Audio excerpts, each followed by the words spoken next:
students. Today we start with the close packing in the solids. We are on the solid state chapter. So far we have completed the types of the solids, crystalline, amorphous, then different type of crystalline solid including the molecular, ionic, metallic, etc. After that we completed the space lattice and the unit cells, and after different type of unit cells, the contribution of particle in the unit cells हमारा यहाँ तक हो चुका था. Now today we'll move towards the close packing. देखो what is close packing. अब हमारे पास first of all देखो, आप अगर चाहो तो किसी भी तरीके से एटम्स को इस तरीके से पैक नहीं कर सकते कि उनके बीच में कोई स्पेस ना रहे. मींस आपके पास कोई भी सॉलिड है, चाहे वो आयरन का पीस भी जरूर क्यों ना हो, उसमें भी कुछ ना कुछ स्पेस होता है. दैट इज डिफरेंट थिंग कि हम उसको देख नहीं सकते, चाहे वो स्टील हो, चाहे वुड हो, चाहे कुछ भी हो, हर चीज. इवन ये जैसे ये मेरे पास चॉक होल्डर है, ये प्लास्टिक से बना हुआ है, इसके पार्टिकल के बीच में भी स्पेस है.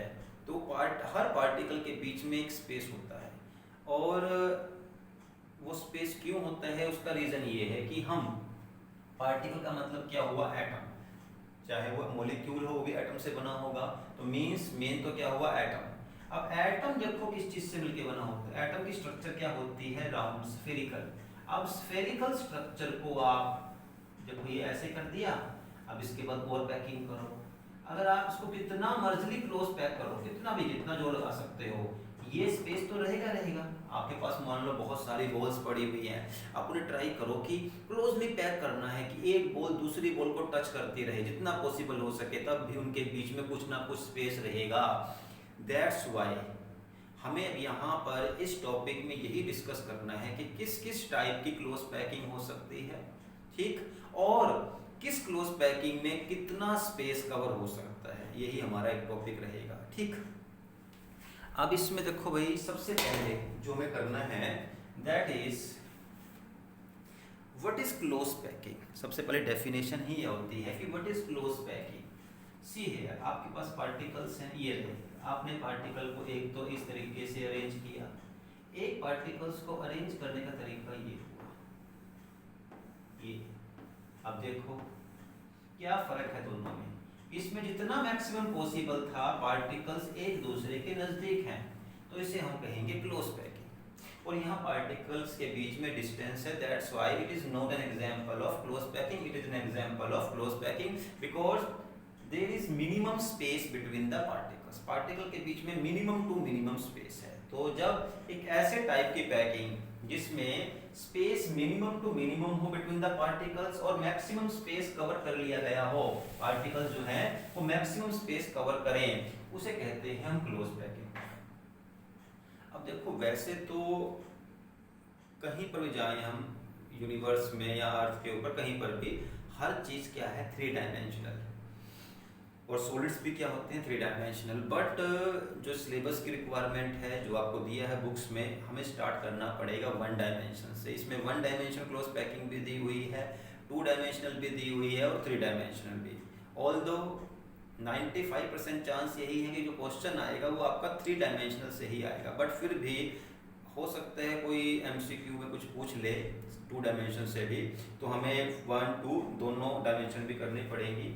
सबसे पहले क्लोज पैकिंग इन 1 डायमेंशन. बहुत ही आसान है, इसमें कोई बहुत ज़्यादा मैटर नहीं है, और क्वेश्चन जब बनते भी हैं तो एक दो ही बनेंगे. Close packing in 1 dimension. तो क्या होगा, देखो 1 डायमेंशन में ये पार्टिकल्स जो हैं इस तरीके से बस ऐसे आपने इनको प्लेस कर देना है, और ये प्लेस किया, एक रो बनेगी बस. इट मीन्स 1 डायमेंशन में पार्टिकल्स जो हैं वो क्लोजली पैक होंगे. They will be touching each other and they will form only a row. बस इसमें एक रो बनेगी और फालतू नहीं करना है. और एक तो क्वेश्चन ये आ सकता है MCQ में कि 1 dimension close packing will result in which, तो रो की फॉर्म में ये एक डेवलप हो जाएगा. अब ये रो क्या है, क्यों मैं रो क्यों बोल रहा हूँ, जब हम 2 और 3 डायमेंशन पे जाएंगे तो वहाँ क्लियर हो जाएगा कि why I am saying it like a row. तो 1 डायमेंशन में तो केवल एक रो बनेगी इस तरीके से. और जो सेकंड मैक्सिमम जो पॉसिबल क्वेश्चन है वो ये बन सकता है, what is the coordination number. Coordination number of close packing in one dimension. तो वन डायमेंशन में कितना कोऑर्डिनेशन नंबर क्या पॉसिबल हो सकता है? कोऑर्डिनेशन नंबर क्या होता है कि किसी पार्टिकल को मैक्सिमम कितने पार्टिकल्स टच कर रहे हैं, इसे ही हम बोलते हैं कोऑर्डिनेशन नंबर। अब देखो यहाँ मैं लगाता हूँ 1 2 3 4 5 6 7 8 9, ठीक। अब इसको देखो, यहाँ से काउंट मत करना, एक्सट्रीम एंड्स को हम काउंट नहीं करेंगे। ये जो 2 है इसे 1 भी टच कर रहा है और 3 भी डायरेक्टली टच कर रहा है। ऐसे 3 को 2 और 4, ऐसे 4 को 3 एंड 5 को 4 एंड 6। तो हर पार्टिकल को 2 पार्टिकल्स टच कर रहे हैं, इसीलिए वन डायमेंशन में जो मैक्सिमम कोऑर्डिनेशन नंबर है वो 2 ही पॉसिबल है। तो बस ये 2 ही क्वेश्चन अगर बने तो बन सकते हैं कि फर्स्ट ऑफ ऑल तो क्या बनेगा वन डायमेंशन में रो, और जो रो बनी भी है कोऑर्डिनेशन नंबर कितना होगा, मैक्सिमम टू मैक्सिमम 2, इससे ऊपर पॉसिबल नहीं। अब हमें स्टार्ट करनी है क्लोज पैकिंग इन 2 डायमेंशन। अब देखो आपको वो वहां जो हमने कहा था रो वाला कंसेप्ट वो क्लियर हो जाएगा। क्या होगा 2 डायमेंशन में? देखो पहले रो बनेगी, एक रो बनेगी, आप रो बना दो, ठीक। और अब क्या होगा, इस रो के नीचे और रो बनेगी, मींस ये रो, इसमें हम और नीचे पार्टिकल्स को, जैसे होता है ना कि आपके पास एक रो, ये रो ही, फिर आपने एक रो ये लगी, एक ये, ऐसे इस तरीके से। तो ये जब रोज इकट्ठी हो जाएंगी, ये रो तो क्या बन जाएगी, एक लेयर। तो सेकंड जो 2 डायमेंशनल क्लोज पैकिंग है, ये first row, second row, third row, fourth row, तो आपके पास एक लेयर बनेगी।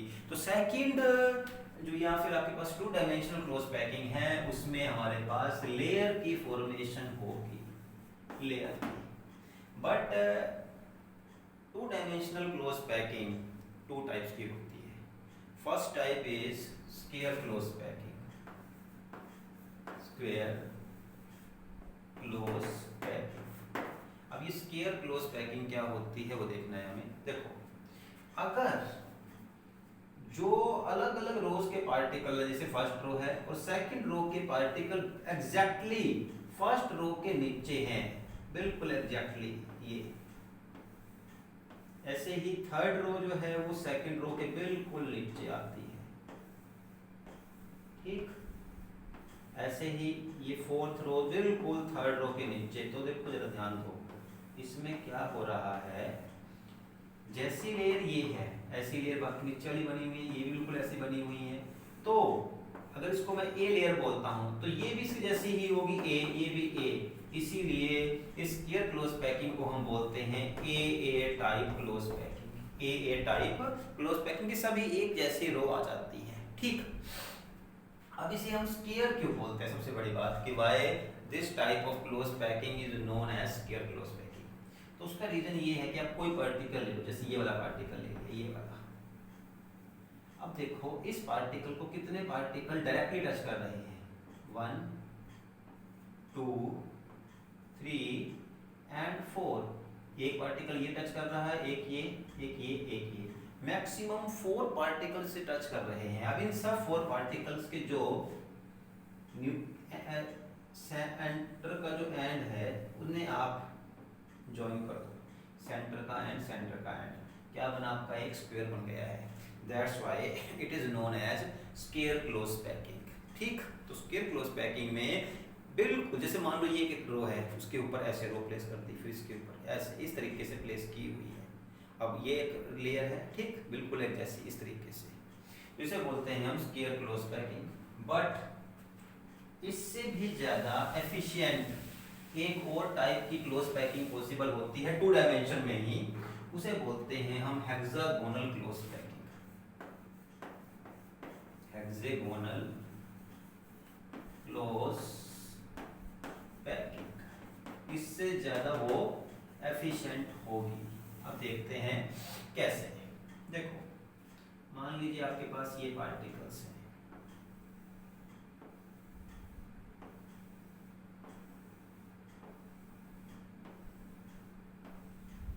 ये आपके पास फर्स्ट रो आ गई। अब हमें पार्टिकल को कहां प्लेस करना है, जो ये फर्स्ट रो के एम्प्टी स्पेस है यहां पर प्लेस करना है। है, इसके बीच में